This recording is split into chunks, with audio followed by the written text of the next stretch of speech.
Halo. Balik lagi di channel Spoiler Moon. Dan ya, kita akan bahas lagi untuk komik Magic Emperor ya. Nah, di part kali ini kita akan melihat proses penyempurnaan dari tangan Zovan. Lalu apa yang akan terjadi nantinya, kita dengarkan saja nanti di dalam videonya. Tapi sebelum dimulai, diharapkan teman-teman untuk bersedia berkenan untuk menggunakan VPN. Dan kalau misalnya rekan-rekan ada yang istilahnya senang dengan konten gua dan mau nyawer, boleh banget. Tinggal klik link yang ada di kolom deskripsi. Yang dari luar negeri bisa pakai PayPal, yang dari Indonesia bisa pakai Saweria ataupun transfer via Bank BRI. Semuanya ada di kolom deskripsi, bisa kalian cek sendiri sama seperti biasanya. Nah, di part kali ini, part 52 ya, kita akan bahas komik Magic Emperor itu dari bab 349 sampai dengan 352. Langsung aja kali ya, daripada berlama-lama, kita akan mulai ceritanya. Di part sebelumnya kita mendengar kalau Zovan mendapatkan tangan kanannya kembali. Tapi kok bisa? Mari kita kembali ke beberapa waktu sebelumnya. Di hari keberangkatan keluarga Luo ke ibu kota kekaisaran, Zovan rupanya tidak ikut berangkat dan berpesan pada Tetua Li. Tetua Li, kamu akan bertanggung jawab atas keselamatan dari para tetua dan yang lainnya ketika kamu pergi ke ibu kota kekaisaran. Aku dan beberapa tetua lainnya akan menyusul nanti, kata Zovan sambil menepuk pundak Tetua Li. Saat ini mereka semua berkumpul di kaki Gunung Angin Hitam dan hendak berangkat menuju ke ibu kota kekaisaran. Tetua Li pun segera mengangguk dengan ekspresi yang serius, tanda kalau dia itu sudah siap menjalankan tugasnya. Lalu setelah itu rombongan dari Tetua Li dan yang lainnya itu pun berangkat ke ibu kota kekaisaran, tentunya dengan komando dari Tetua Li. Sekarang Zovan tampak mengambil nafas dalam-dalam dan tersenyum dengan penuh rasa percaya diri. Setelah rombongan itu berangkat menuju ke ibu kota, dia pun kemudian berbalik menuju Gunung Angin Hitam. Ini Zovan tidak perlu mengkhawatirkan mereka lagi karena ada Tetua Li yang bersama dengan mereka. Ya, secara umum Tetua Li itu adalah kekuatan yang luar biasa. Belum lagi dengan sikapnya yang tenang dan loyalitasnya yang sangat tinggi, Zovan jadi tidak perlu mengkhawatirkannya. Tidak ada sedikit pun keraguan di dalam hati Zovan saat ini. Secara tidak langsung, saat ini Tetua Li itu sudah seperti tangan kanan dari Zovan. Dia adalah orang yang paling Zovan percayai. Sekarang setelah mereka pergi, Zovan pun harus segera kembali memulai tahap selanjutnya untuk menambah kekuatannya. Sebelum Zovan memasuki kabut di Gunung Angin Hitam, dia kemudian berpesan pada para tetua yang masih tersisa di sana. Sekarang aku akan melakukan sesuatu. Kalian harus menjaga gunung ini dan jangan biarkan seorang pun masuk ke dalamnya. Apakah kalian mengerti? Baik, Steward Zuo, kami mengerti, jawab para tetua yang masih ada di sana. Setelah itu Zovan pun berjalan dan masuk ke dalam kabut, dan tetua yang lainnya kembali ke posisi mereka masing-masing dan mulai menjalankan tugas mereka secara terpisah. Zovan terus berjalan sampai akhirnya dia menemukan sebuah tanah yang lapang. Dia tampak mengamati lingkungan sekitar dan dia pun bergumam, ini adalah tempat yang cocok, kata Zovan dalam hati. Kemudian dia segera membentuk formasi yang besar di sana. Kurang lebih formasi itu berdiameter sekitar 1 km. Setelah formasi ini selesai terbentuk, Zovan dengan ringan melambaikan tangannya dan segera ribuan batu roh melayang di langit. Akhirnya formasi besar itu pun terbentuk dengan sempurna. Dengan sebuah ledakan besar, pilar-pilar cahaya pun terbentuk di depan matanya. Zovan pun tersenyum saat ini. Ini adalah saat di mana dia mengembalikan lengan kanannya yang telah hilang menggunakan kaki kilin Skylark yang ia miliki. Sebelumnya saat di dalam perjalanan ke Gunung Raja Binatang itu, Zovan telah mendapatkan esensi susu, yang mana di situ sebenarnya dia itu mendapatkan ide untuk menggunakan kaki dari kilin Skylark yang ia miliki. Namun awalnya itu dia ragu-ragu untuk menggunakan kaki ini, karena ada beberapa alasan tentunya. Yang pertama itu karena metodenya sangat berbahaya, terlebih untuk dirinya saat ini. Jika bukan karena dia sudah kehilangan lengan kanannya setelah melawan Huang Bugingtian, dia mungkin tidak akan memikirkan hal ini untuk sekarang. Lalu yang kedua itu karena kaki kilin Skylark itu sebenarnya adalah peninggalan dari leluhur Sange, yang mana dia harus mendapatkan izin dahulu dari Sange. Karena sekarang semua kondisi sudah terpenuhi, maka satu-satunya jalan yang bisa dia ambil saat ini hanyalah menggunakan kaki kilin Skylark itu. Dia tidak memiliki alasan lagi untuk ragu saat ini. Sekali lagi, Zovan tampak menarik nafas dalam-dalam dan mengumpulkan keyakinannya. Setelah itu, Zovan pun mengeluarkan esensi susu dan kaki kilin Skylark dari cincin petirnya. Segera kedua benda itu keluar dan lusinan formasi yang sudah Zovan persiapkan itu perlahan mulai bersinar dan menjadi jauh lebih terang lagi. Raungan keras menggema di seluruh gunung dan jajaran formasi di sana itu seperti menembus kabut dan awan. Bahkan para tetua yang berada di luar formasi itu mereka sampai dibuat takjub dan bertanya-tanya akan apa sebenarnya yang sedang dilakukan oleh Zovan ini. Zovan melihat kaki kilin Skylark yang saat ini terbang ke langit sembari memancarkan cahaya kemerahan, seakan-akan kaki itu haus akan darah. Kaki ini terus bergetar dan membuat badai petir terjadi di sana. Secara bertahap esensi susu juga terus Zovan tuangkan ke kaki itu. Energi yang luar biasa mulai bocor dan menyebar ke segala arah. Dan Zovan yang melihat ini seolah-olah sadar bahwa waktunya sudah hampir tiba. Segera dia pun berteriak, "Kekuatan langit dan bumi, penguasaan semesta." Kaki dan tangan menyatu dan menjadi satu. Lahirlah lengan para dewa yang menembus langit. Setelah Zovan mengatakan ini, gelombang tak terlihat menyapu seluruh tempat itu dan kaki kilin Skylark pun mulai bergetar dengan sangat hebat. Bahkan getaran itu mengakibatkan gunung-gunung di sekitar sampai ikut bergetar, dan bebatuan pun mulai longsor dari tebing-tebing. Para tua yang saat ini berjaga di setiap sudut formasi sampai terkejut karena hal ini. Mereka semua hanya bisa menghela nafas dan menggelengkan kepala, karena mereka tahu ada hal besar yang saat ini sedang dilakukan oleh Zovan, meski mereka tidak tahu apa itu. Keempat kurcaci juga kini tampak terkejut sampai berteriak kalau langit akan runtuh.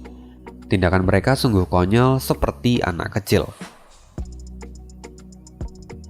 Oke, sekarang kita akan kembali ke Zovan lagi. Di sana dia melihat bahwa kaki kilin Skylark itu sudah menyusut hingga ukuran lengan manusia. Zovan menjadi sangat bersemangat dan dia tahu kalau formasi ini telah sukses dalam melakukan tugas awalnya. Bahkan kaki dari binatang suci pun ternyata bisa ditaklukkan dengan formasi ini. Tapi mata Zovan masih menajam. Dia tahu bahwa ini semua baru permulaan. Proses setelah ini itu akan menjadi bagian vital untuk menyempurnakan pemurnian tubuh yang akan ia lakukan. Dia harus kembali fokus karena kalau tidak, ini semua akan menjadi sia-sia. Zovan pun menyipitkan matanya dan menarik nafas dalam-dalam. Perlahan, kaki itu mulai bergerak mendekati ke arah Zovan. Dan disinilah proses sesungguhnya dari penggabungan kaki kilin Skylark dan tubuh Zovan akan dimulai. Proses penggabungan ini dimulai dan Zovan mulai meraung seperti binatang buas yang kesakitan. Pada dasarnya proses ini itu bahkan jauh lebih sakit daripada proses pemurnian tubuh yang pernah Zovan lakukan dengan pasir berlian.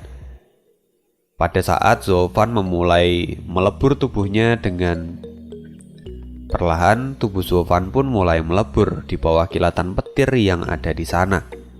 Zolfan sadar untuk mendapatkan kekuatan yang besar, maka ada pengorbanan yang harus dia bayarkan.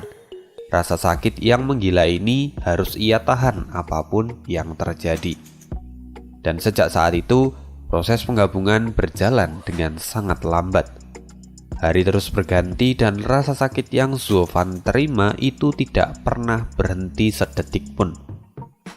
Jika dapat dibandingkan dengan proses pemurnian tubuh dengan pasir berlian, itu perbandingannya seperti pemurnian dengan pasir berlian itu seperti digigit semut. Sedangkan rasa sakit yang timbul kali ini sudah seperti disayat-sayat dengan pisau yang bergerigi. Jadi itu jauh puluhan kali bahkan ratusan kali lebih sakit daripada proses yang sebelumnya. Tapi Zolfan tidak bisa berhenti di sini. Setelah proses dimulai, dia harus terus berjalan dan menyelesaikannya. Dia pun menggertakkan giginya dan dengan tekad yang membara, dia terus bertahan. Terakhir kali dia menggabungkan tubuhnya dengan pasir berlian itu karena Ning-Er. Karena dia harus menyelamatkan Ning-Er dari tetua ketujuh lembah neraka. Tapi penggabungan kali ini adalah untuk menjamin semua orang yang ada di sekitarnya supaya mereka semua tidak mengalami hal yang sama seperti Ning-Er.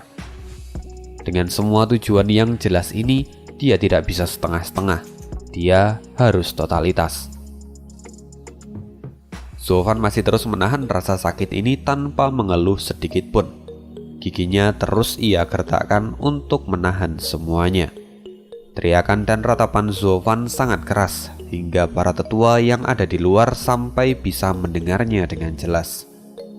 Tapi ini adalah apa yang Zolfan putuskan dan mereka pun tidak bisa membantunya ataupun menghentikannya. Kini mereka hanya bisa melaksanakan tugas yang telah dipercayakan pada mereka.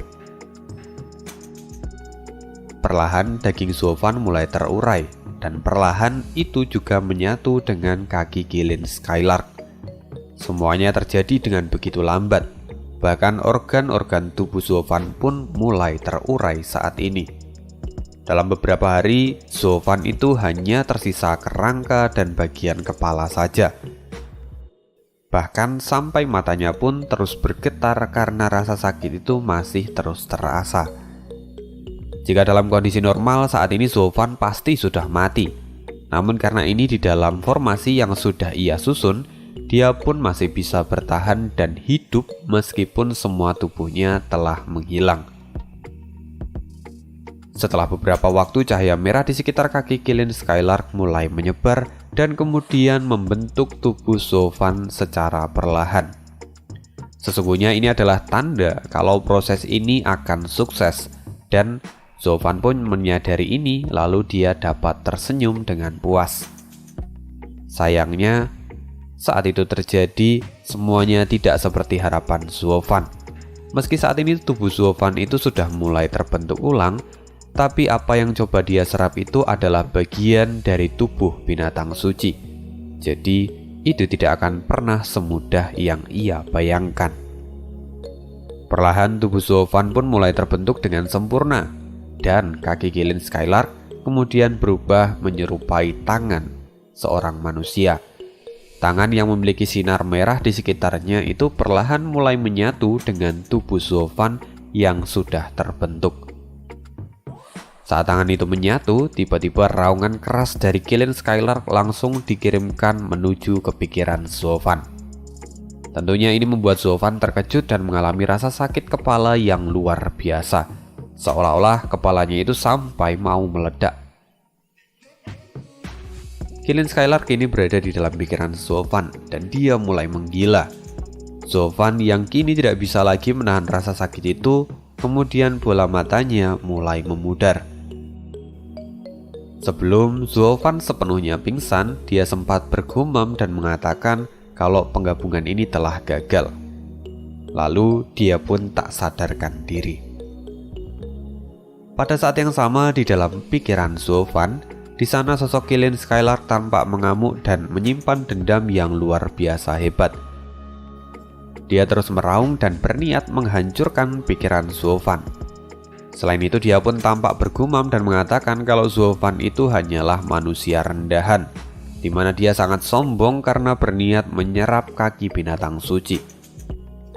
Auman Kilin Skylark pun terus terdengar dan jiwa Zofan pun mulai terancam. Sama seperti saat jiwa Huang Puqingtian terancam, jiwa naga bumi kemudian keluar dan berniat untuk melindungi Zofan. Lagi pula saat ini Zofan itu adalah tuannya, jadi dia harus melindungi jiwa dari Zofan.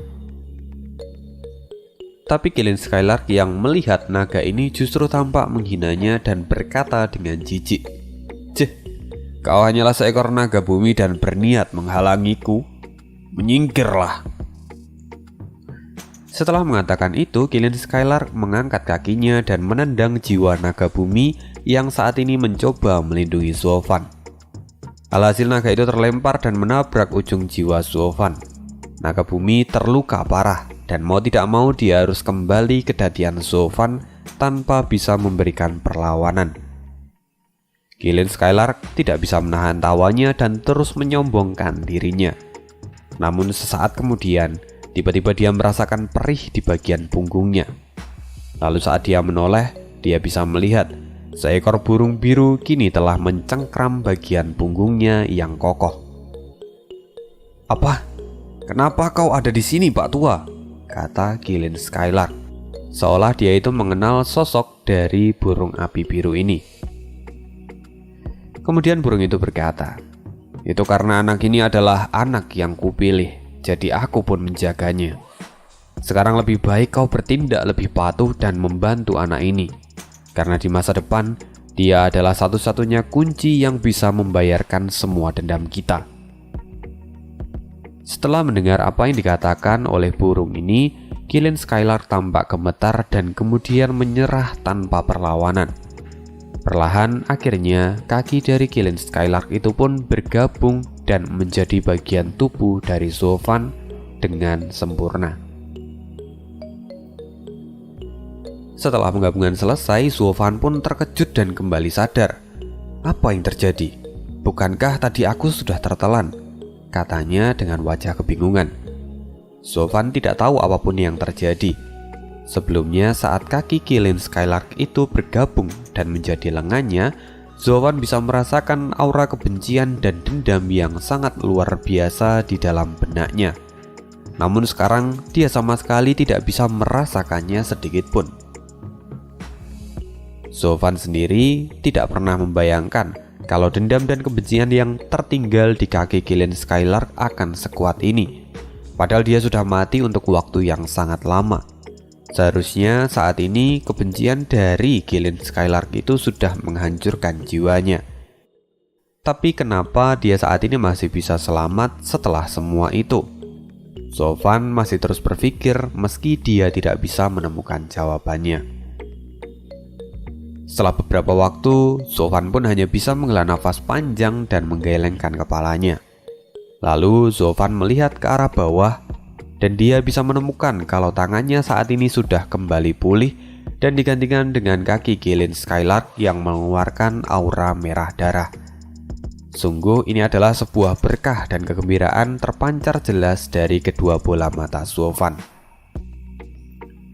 Zofan tampak meletakkan tangan kanannya di depan matanya dan melihat sebentar. Ini sungguh luar biasa dan itu jauh di luar pikirannya. Pasalnya tangan kanannya ini tidak ada bedanya dengan tangan normal, kecuali ada aura kemerahan yang keluar dari tangannya itu. Dan saat dia mencoba menggerakkan jarinya, seolah ruang di sekitar tangannya itu pun ikut bergetar. Dan dia sadar bahwa kekuatan dari lengan Kilin Skylark yang dia miliki ini tidak lebih lemah daripada kekuatan milik Sange. Dengan lengan ini, kini Zofan bahkan dapat menghadapi Sange dan mungkin bahkan dia bisa mengalahkannya.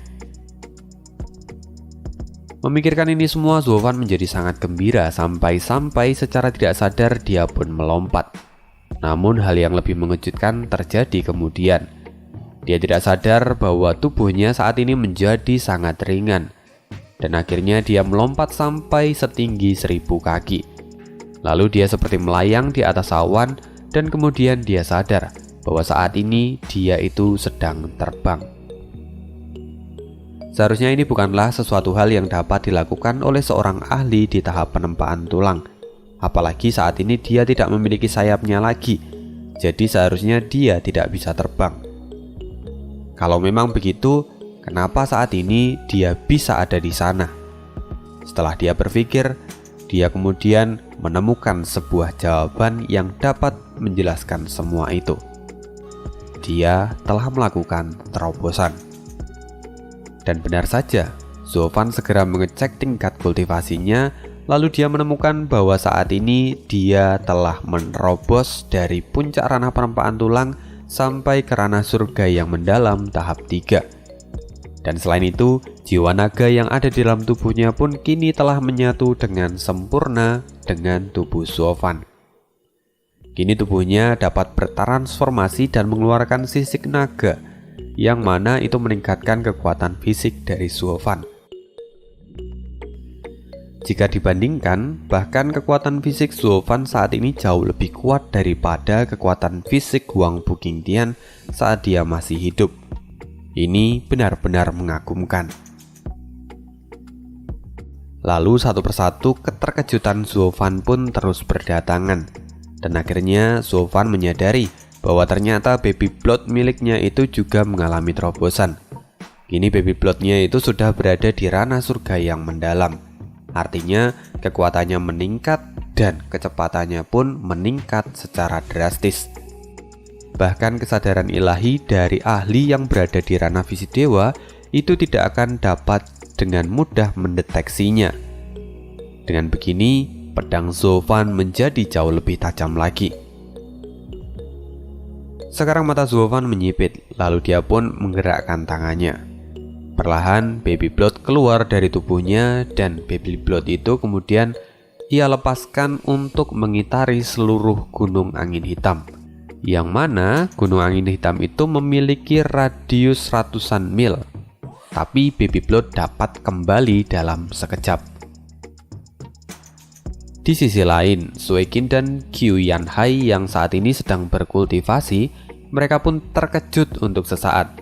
Mereka terbangun dari kultivasinya karena mereka itu seolah-olah merasakan ada sesuatu yang lewat. Namun, mereka tidak yakin apakah benar-benar ada yang lewat. Itu terjadi karena mereka itu secara naluri merasakan bahwa ada yang lewat beberapa saat yang lalu. Tapi, kesadaran ilahi mereka itu sama sekali tidak bisa menangkap apapun. Karena itu mereka menjadi ragu. Ada miskonsep antara naluri dan juga si kesadaran ilahi ini. Mereka tidak berjalan secara bersamaan begitu. Jadi mereka ragu-ragu. Mereka berdua ini memang sebenarnya adalah pasangan yang hebat. Sebelum mereka bergabung dengan klan Luo, mereka itu telah hidup lama menyendiri dan selalu menghindari musuh kapanpun. Jadi ini membuat naluri mereka itu menjadi selalu siaga dan terasah. Ini sudah seperti kebiasaan bagi mereka. Jadi wajar saja kalau naluri mereka itu sampai bisa menangkap baby blood. Tapi ternyata kekuatan mereka itu masih belum mumpuni untuk menangkap kesadaran atau keberadaan dari baby blood. Setelah saling memandang satu sama lain, kedua pasutri ini menjadi bingung dan menganggapnya itu hanya seperti setan yang lewat. Lalu mereka pun kembali berkultivasi.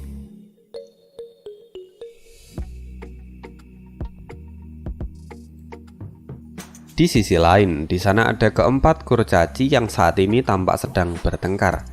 Mereka ini adalah ahli yang selalu semaunya sendiri dan tidak pernah serius dalam menjalankan tugas mereka.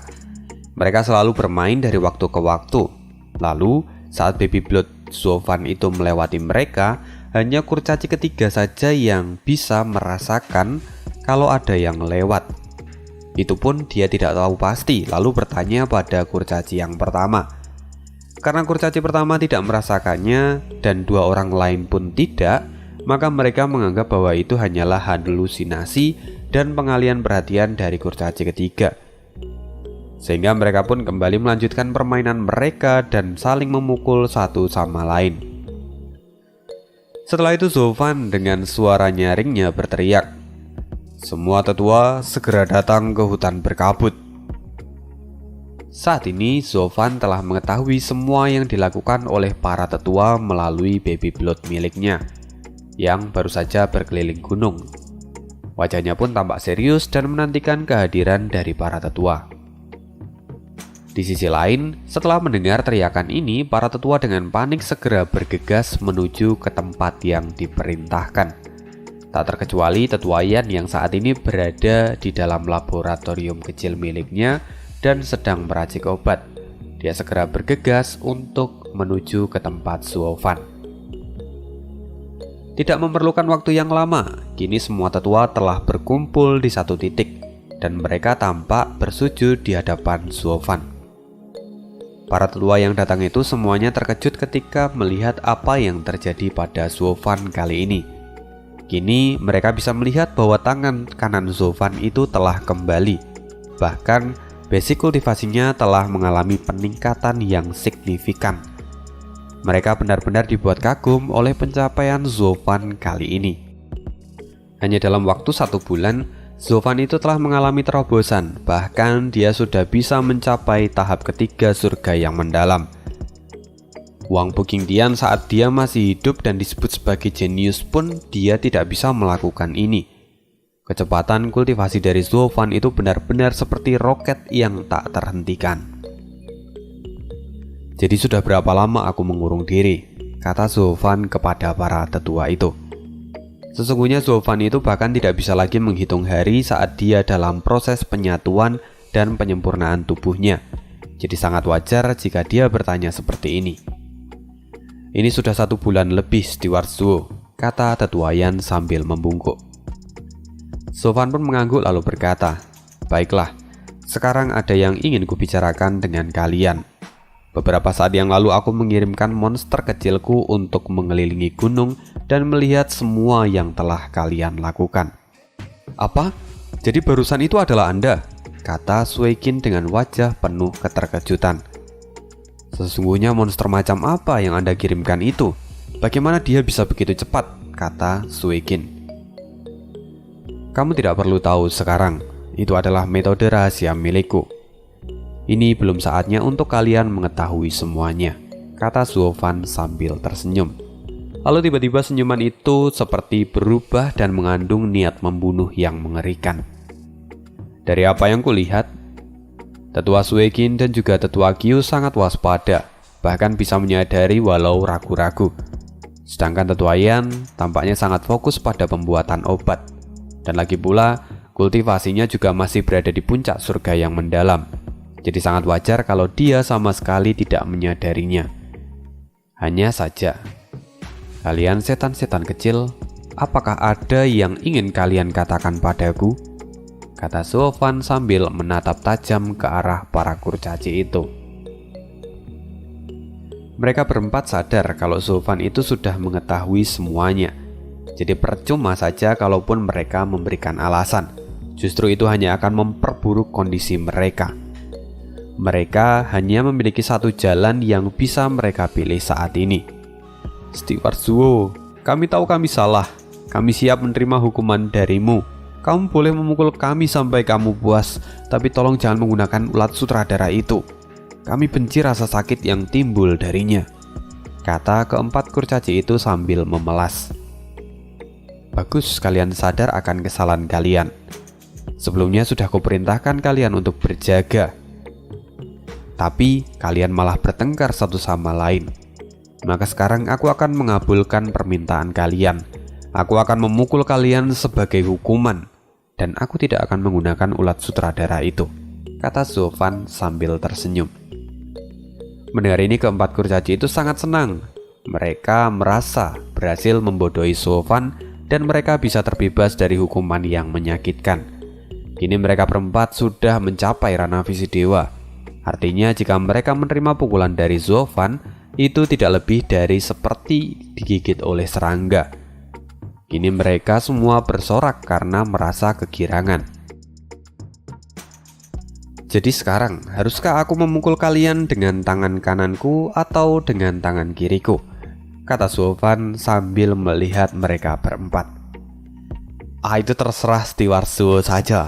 Manapun kami siap menerimanya, jawab mereka dengan penuh rasa percaya diri. Suovan tersenyum lalu kemudian mengulurkan tangannya. Baiklah kalau begitu, aku akan menggunakan tangan kiriku saja. Kalian harus bisa menahan ini. Jangan sampai nasi yang sudah kalian makan selama 5 tahun di keluarga Luo terbuang sia-sia. Transformasi, kata Suovan. Lalu kilatan petir menyambar, raungan naga menggema di tempat itu. Lalu tangan Suovan mulai diselubungi oleh sisik emas dan berubah menjadi cakar naga. Cakar naga bumi, kata Suovan, yang mana tangan kiri Suovan kini telah berubah menjadi cakar naga yang mengerikan. Sekarang setelah naga bumi sepenuhnya bergabung dengan tubuhku, aku bisa melakukan transformasi seperti ini dengan mudah, kata Suovan sambil menatap tajam ke arah kurcaci itu. Dengan sebuah tawa, tangan Suovan kemudian menghantam tanah dan cakar naga seperti merobek bumi. Ledakan pun terjadi. Namun sesaat sebelum cakar naga itu menghantam keempat kurcaci, ternyata mereka itu berhasil menghindarinya. Tapi dampak yang ditinggalkan oleh serangan itu tidaklah sederhana. Tanah seolah robek dan apapun yang dia lalui terbelah menjadi 2 dalam radius 1 mil. Bahkan gunung yang berada dalam jalur itu pun sampai terbelah menjadi 2. Melihat kekuatan ini, semua tetua merasa takjub. Dan yang paling penting, keempat kurcaci itu menjadi pucat dan gemetaran. Sekarang bahkan jika Suovan itu tidak memiliki ulat sutradara, mereka tidak akan pernah berani untuk memprovokasi Suovan lagi. Jadi kalian para tuyul-tuyul kecil, siapa yang mau kuhancurkan terlebih dahulu? Kata Suovan dengan tatapan yang merendahkan. Kini mereka berempat mengkerut dan merasa ketakutan, bahkan sampai kehabisan kata-kata. Sekarang mereka benar-benar menyesal karena telah meremehkan kekuatan Suovan. Segera mereka berempat pun bersujud dan memohon ampun. Lalu dengan memelas mereka kembali berkata, Steward Zuo, cakar Anda sangatlah kuat. Kami tidak mengetahuinya. Maafkan kami. Apakah kedua tanganmu bisa berubah menjadi cakar naga seperti itu? Kata mereka. Suovan pun menjawab, tidak, itu hanya untuk lengan kiriku saja. Mendengar ini, keempat kurcaci yang tadinya ketakutan perlahan mulai menunjukkan senyuman yang cerah di wajah mereka. Kemudian kurcaci pertama segera berkata, Steward Zuo, tadi Anda menawarkan kalau kami boleh memilih antara lengan kanan atau lengan kiri. Jadi bolehkah kami memilih sekarang? Anda harus ingat, kalau seorang laki-laki tidak boleh menarik kata-katanya.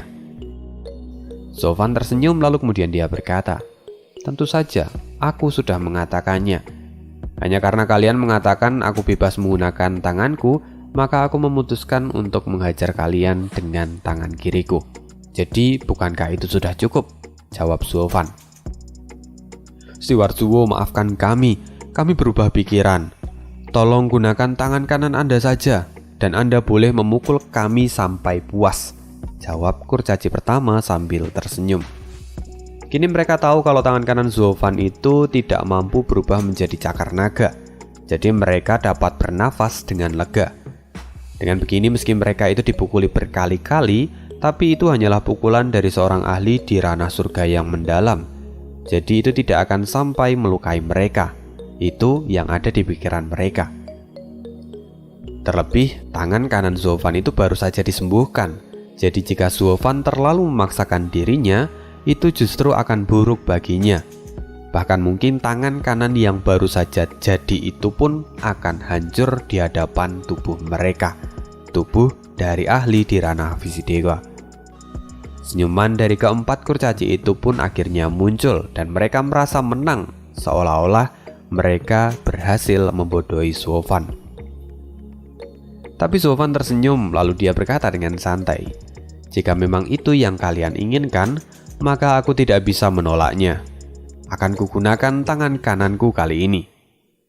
Mendengar ini, keempat kurcaci itu bersorak dengan gembira. Mereka merasa bahwa ini adalah ide yang brilian dan mereka mulai memperdebatkan lagi tentang ide siapa itu sebenarnya.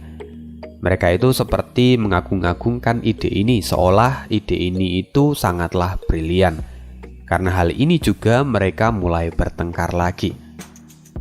Di sisi lain, ketiga tetua lainnya itu hanya bisa menonton dan merasa heran akan keempat kurcaci yang benar-benar bodoh itu. Sampai-sampai mereka melupakan kehadiran Zhuofan di sini.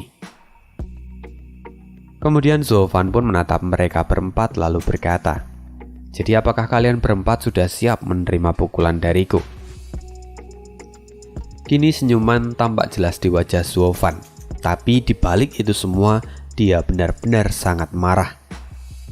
Segera keempat kurcaci itu menjawab, "Silakan Steward Zhuo, kami siap menerima berapa banyak pun pukulan yang Anda berikan," kata mereka dengan percaya diri. "Kalian sungguh murah hati, aku sungguh beruntung. Jadi kalian berempat terimalah satu pukulan penuh kasih sayang dariku ini," kata Zhuofan yang kemudian niat membunuh menggila jelas di balik punggungnya. Ledakan pun terjadi dan gelombang besar seperti menyebar di langit. Perlahan tangan kanan Zhuofan mulai diselimuti oleh cahaya merah tua, dan perlahan itu memadat dan menjadi lebih besar. Dengan kekuatan sebesar ini, bahkan keempat kurcaci yang saat ini sudah berada di ranah visi dewa tahap 6 pun sampai tidak mampu bergerak. Lalu secara naluriah, mereka pun segera menundukkan kepala mereka karena takut. Cahaya merah melewati kepala mereka berempat dan langsung melesat ke langit. Ledakan pun terjadi di atas awan, seolah-olah bola meriam telah ditembakkan dan ledakan besar pun terjadi di sana. Apapun yang ada di lintasannya langsung berubah menjadi debu. Bahkan gelombang dari ledakan itu kemudian menggetarkan gunung dan menghancurkannya dalam sekejap. Ketika semua ini telah berakhir, semua orang yang tadinya ketakutan dan menutup mata mereka, kini mereka melihat ke arah lintasan serangan Zhuofan. Mereka sungguh dibuat terkejut dan benar-benar terpana akan apa yang mereka lihat ini. Bahkan meski mereka semua itu tahu kalau Zhuofan itu luar biasa dan kekuatannya itu berada di atas basic kultivasinya, tapi kali ini semuanya berada di luar ekspektasi mereka. Zhuofan sudah berkembang menjadi monster yang sangat mengerikan. Dan begitulah, keempat kurcaci menjadi ketakutan dan kaki mereka pun gemetaran sampai terjatuh dan tidak mampu berdiri. Sekarang mereka kembali teringat akan trauma yang terjadi sekitar 5 atau 6 tahun yang lalu saat mereka bertemu dengan Sange. Ini adalah kekuatan yang sama dengan milik Sange, dan itu sungguh mengerikan. Mereka mulai menangis dan terus menangis. Zhuofan sangat puas dengan kemampuannya ini. Kali ini uji coba kekuatannya itu sungguh sukses besar. Saat dia melihat ekspresi dari semua orang, dia menjadi sangat senang. Lalu Zhuofan pun melirik keempat kurcaci itu dan kembali berkata, "Sepertinya pukulan pertamaku itu meleset. Jadi bagaimana jika aku berikan pukulan yang kedua? Kalian berempat tentu sudah siap menerimanya, kan?" kata Zhuofan sambil tersenyum iblis. Tidak, Steward Zhuo, maafkan kami. Kami tidak berani lagi macam-macam dengan Anda. Tolong hukum kami dengan ulat sutradara saja. Jangan pukul kami. Kami tidak mau mati dan menjadi bubur. Tolong ampuni kami. Tentu Anda tidak mau kalau nasi yang sudah kami makan selama 5 tahun ini terbuang sia-sia, kata mereka sambil memohon ampun pada Zhuofan. Zhuofan pun tersenyum dengan dingin lalu dia berkata, "Kalian benar-benar pengecut. Tapi baiklah, karena aku sedang dalam suasana hati yang baik, maka aku akan melepaskan kalian hari ini. Tapi di lain hari, jika kalian melakukan ini lagi, maka aku akan menghancurkan kepala kalian satu persatu." "Steward Zhuo, kami berjanji, kami tidak akan nakal lagi," kata keempat kurcaci itu sambil menangis. Zhuofan pun mengangguk, kemudian dia berjalan lalu melihat ke kejauhan. "Baiklah, Sekarang saatnya kita untuk pergi ke ibu kota kekaisaran dan bertemu dengan yang lainnya. Baik, jawab semua orang yang ada di sana sambil mengepalkan tangan ke arah Suovan dengan penuh hormat. Akhirnya urusan di sini sudah selesai, maka kita akan beralih ke ibu kota kekaisaran.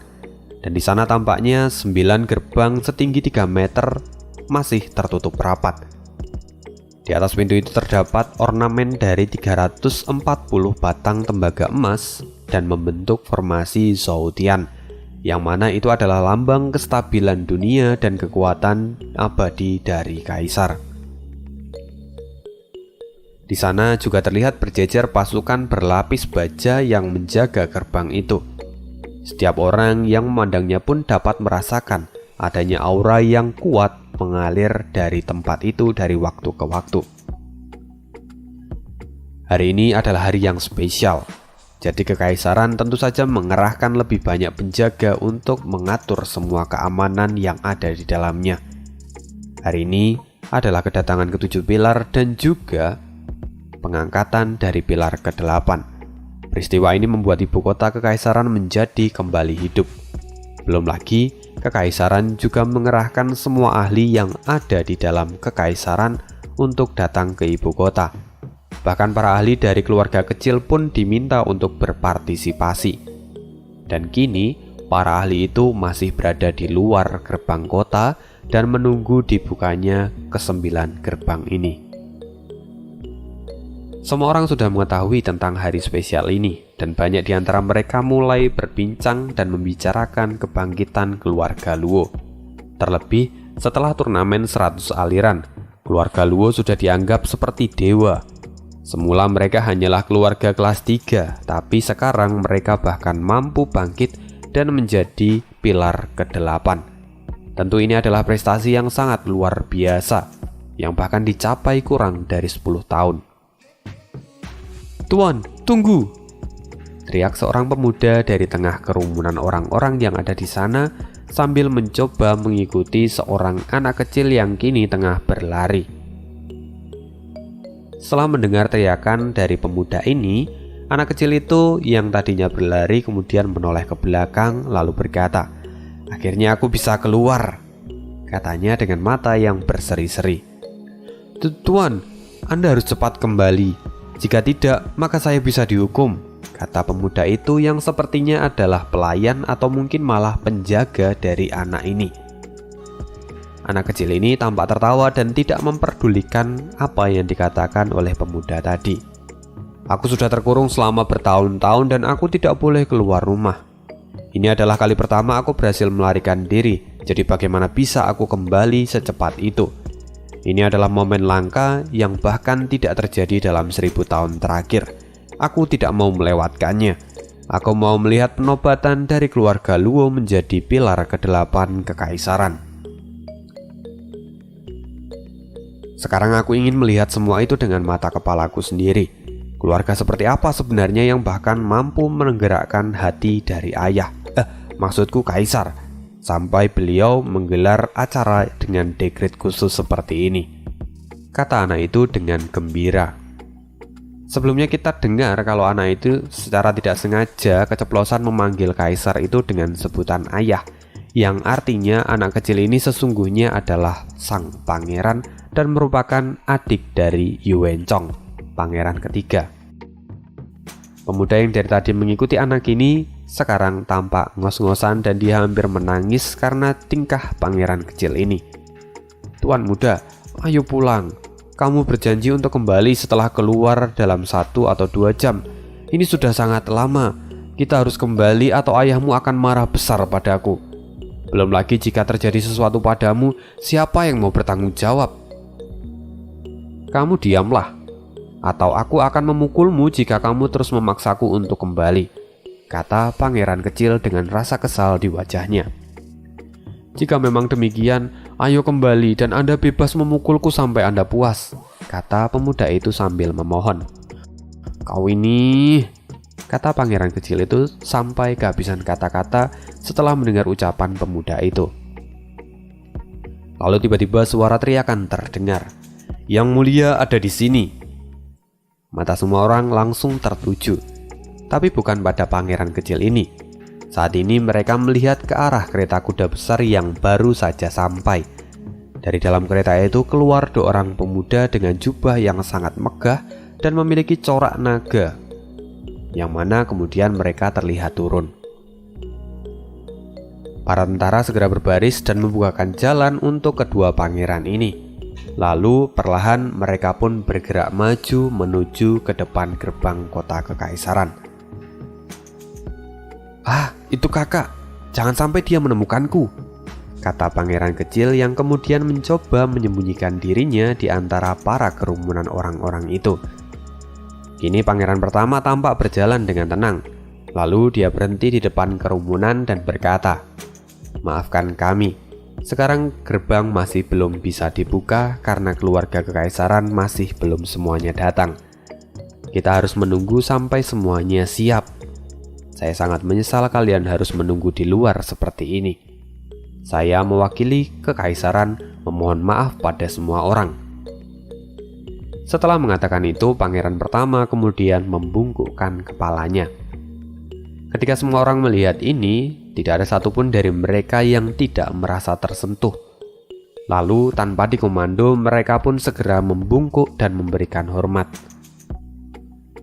Di sisi lain, pangeran kedua tampak berjalan dengan kesombongannya sambil mendekati pangeran pertama. "Kakak, kamu sudah seperti penjilat. Kemanapun kamu pergi, kamu selalu mencoba untuk mengambil hati dari orang-orang."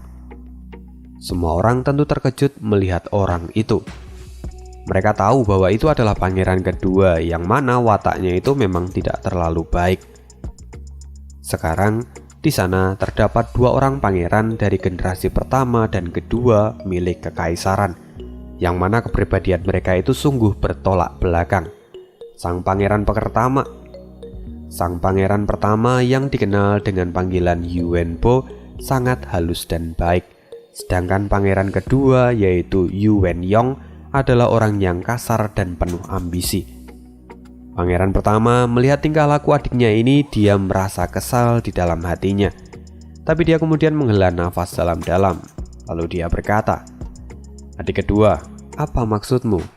Sekarang seluruh keluarga dari setiap sudut kekaisaran sedang berkumpul dengan undangan kaisar. Sebagai keluarga kekaisaran, aku memiliki tanggung jawab untuk menyapa mereka dan meminta maaf kalau ada hal yang tidak berkenan di hati mereka. Sebagai seorang pangeran, seharusnya kita memberikan wajah pada mereka dan memperdulikan kondisi mereka." "Ah, kau hanya sok baik. Apa kau pikir mereka benar-benar layak untuk diundang? Ini adalah dekret kaisar. Karenanya mau tidak mau mereka pun harus datang," kata pangeran kedua sambil mencibir semua orang yang ada di sana. Pangeran kedua kembali berkata, "Kakak, jika kau terus seperti ini, bagaimana bisa kau menjadi kaisar yang memimpin kekaisaran dengan baik? Adik kedua, kamu tidak seharusnya memperlakukan orang-orangmu sendiri dengan cara seperti ini. Mereka bukanlah barang dan mereka juga memiliki hak untuk dihormati. Jika kamu terus seperti ini, bagaimana bisa rakyatmu mencintaimu di masa depan? Mungkin ini juga adalah alasan kenapa kamu tidak lolos dalam pemilihan kursi kaisar berikutnya," kata pangeran pertama yang kemudian menghela nafas panjang. Tapi pangeran kedua sama sekali tidak senang dengan jawaban kakaknya itu. Dia kemudian berteriak, "Kakak, kau lebih baik tidak menceramaiku. Kau bahkan tidak lebih baik dariku. Baik itu kultivasi dan kemampuan bertarung. Aku tidak kalah darimu. Satu-satunya hal yang kau menangkan dariku itu adalah kau lahir 1,5 tahun lebih dulu dariku. Karenanya kau mendapatkan kursi pertama sebagai penerus kaisar. Kalau tidak, bagaimana mungkin kau bisa berdiri di tempatmu sekarang?" Mendengar semua ini, pangeran pertama hanya bisa menghela nafas dalam-dalam. Matanya tampak sedih karena kebodohan dari adik kecilnya ini. "Ah, saudaraku, jadi selama ini kamu hanya marah karena posisiku sekarang. Apa karena ini juga kamu membenciku sejak dahulu? Jika memang aku bisa mengubah takdir dan mengubah kekuasaanku, maka aku pasti akan menyerahkan kursi ini padamu. Aku tidak ingin adanya pertengkaran di antara saudara seperti ini. Kakak, kau terlalu banyak membual. Apa kau pikir aku akan luluh dengan kata-katamu itu? Lagi pula setiap orang pasti ingin menjadi kaisar. Bahkan gerbang kekaisaran pun sampai bergerak ribuan tahun untuk tempat itu. Mana mungkin kau akan menyerahkan tahtamu dengan begitu mudah, kata pangeran kedua sambil mencibir. Sekali lagi pangeran kedua kemudian berkata, Kakak, kau tidak perlu berpura-pura dan memberikan tahtamu itu. Aku sendiri yang akan mengambil apa yang seharusnya menjadi milikku dengan kekuatanku sendiri. Tunggu saja, kata pangeran kedua dengan penuh ambisi. Pangeran pertama tidak mampu untuk berkata-kata lagi. Adiknya ini memang keras kepala dan sangat berambisi. Jadi apapun yang ia katakan itu akan percuma. Jadi dia hanya menghela nafas sambil menggelengkan kepalanya. Lalu setelah itu semua, tiba-tiba terdengar suara yang begitu akrab di telinga semua orang. Lalu di saat yang sama tanah mulai bergetar karena adanya langkah kaki yang mulai mendekat. Kakak pertama, kakak kedua, senang sekali bisa bertemu dengan kalian hari ini. Sudah lama aku tidak melihat kalian, teriak Yuencong sambil berlari ke arah mereka berdua. Ya, untuk yang lupa, Yuencong itu adalah pangeran ketiga yang badannya gemuk gitu. Di gambar ada. Di sisi lain, pangeran kecil pun tampak melihat kakaknya yang sudah seperti gajah itu, yang mana dia tampak menghela nafas sambil bergumam. Kakakku, tidak bisakah kamu sedikit menurunkan berat badanmu itu? Aku sungguh malu mengakuimu sebagai saudara jika terus seperti ini, kata pangeran kecil. Di sisi lain, pangeran kedua yang saat ini melihat Wencong menatapnya dengan jijik, dan dia pun mencibir. Sialan, kenapa babi ini bisa ada di sini? Bukankah dia diutus untuk tugas keluar kekaisaran? Kenapa dia sudah kembali? Pangeran pertama tertawa lalu dia berkata, mungkin karena dia sudah menyelesaikan tugasnya lebih cepat. Selain itu ayah pasti juga memanggilnya kembali karena ini juga menjadi hari yang istimewa baginya. Lagi pula keluarga Luo itu sebenarnya adalah keluarga yang berada di bawah pengawasannya. Mereka akan diangkat menjadi pilar ke-8, jadi sangat wajar kalau dia kembali saat ini. Setelah mengatakan itu, pangeran pertama pun kemudian menyambut adiknya itu. Selamat datang kembali adik ketiga. Kakak pertama, Yuencong sangat senang. Lalu dia pun melompat ke arah pangeran pertama tanpa ragu. Melihat ini, ekspresi dari pangeran pertama menjadi sedikit muram, tapi dia tidak bisa menghindarinya. Lagi pula Yuencong itu adalah adiknya sendiri. Jadi sebagai kakak yang baik, dia tidak bisa bergerak dari tempatnya dan kemudian menangkap Yuencong. Begitu Yuencong jatuh dalam pelukan pangeran pertama, wajah pangeran pertama menjadi suram dan tanah di bawah kakinya langsung ambles dan retak seperti membentuk jaring laba-laba. Kakak pertama, apa kamu baik-baik saja? Kata Wencong dengan wajah polosnya. Tentu saja, tidak masalah, jawab pangeran pertama sambil meringis menahan berat yang mengerikan itu. Ngomong-ngomong, aku juga adalah ahli di ranah penempaan tulang tahap ke-9, jadi tentu aku bisa menahanmu. Kemudian pangeran pertama kembali berkata, adik ketiga, apa sekarang beratmu sudah bertambah lagi? Pangeran ketiga tampak sedikit bingung lalu kemudian dia berkata, ya itu hanya sedikit. Bulan lalu beratku adalah 750 kati dan sekarang itu hanya menjadi 800 kati. Aku terlalu stres dengan tugas yang ayah berikan hingga pertumbuhanku pun menjadi melambat, kata Yuencong dengan ekspresi yang sedih. FYI, 1 kati itu sama dengan 0,6 kg, yang artinya kalau 750 kati itu sama dengan 450 kg. Dan 800 kati itu berarti sekitar 480 kg. Yang artinya dalam sebulan Yuencong itu bertambah 30 kg. Dan dia bilang pertumbuhannya melambat karena dia stres lantaran banyaknya tugas dari ayahnya. 30 kg sebulan. Lambat. Gimana nantinya si Yu Wencong ini di dalam komiknya, penggambarannya itu kayak apa? Kayaknya Adit yang obesitas itu nggak seperti itu gitu. Ya kita nanti lihat aja di komiknya seperti apa Yu Wencong ini. Penasaran aneh. Dan kini kedua pangeran hanya bisa terkejut dan menghela nafas setelah mendengar ini. Lalu Yu Wencong pun memperhatikan kakaknya yang kini mulai mengeluarkan keringat dingin. Lalu dia berkata, "Kakak, apa kamu baik-baik saja?" kata Yu Wencong. Pangeran pertama sudah seperti mau menangis, lalu kemudian dengan memelas dia berkata, "Adik ketiga, bagaimana jika kamu turun terlebih dahulu? Pinggangku sepertinya terkena encok." Begitu mendengar ini, pangeran ketiga atau Yu Wencong pun segera turun. Oke, sekian dulu spoileran kali ini. Sampai di situ dulu. Ya, lumayan lama ya ini. Thank you banget untuk yang mendengarkan sampai habis. See you again di next video. Dan kalau misalnya berkenan, merasa terhibur oleh pembawaannya Mimin, apa yang Mimin sampaikan ini, boleh banget kalau misalnya mau donate, mau nyawer, tinggal klik link yang ada di kolom deskripsi. Di situ ada PayPal, ada Saweria, dan juga bisa transfer via bank. Terima kasih juga untuk abang-abang yang sudah nyawer. Dan pesan-pesannya tentu Ane udah baca semua kok.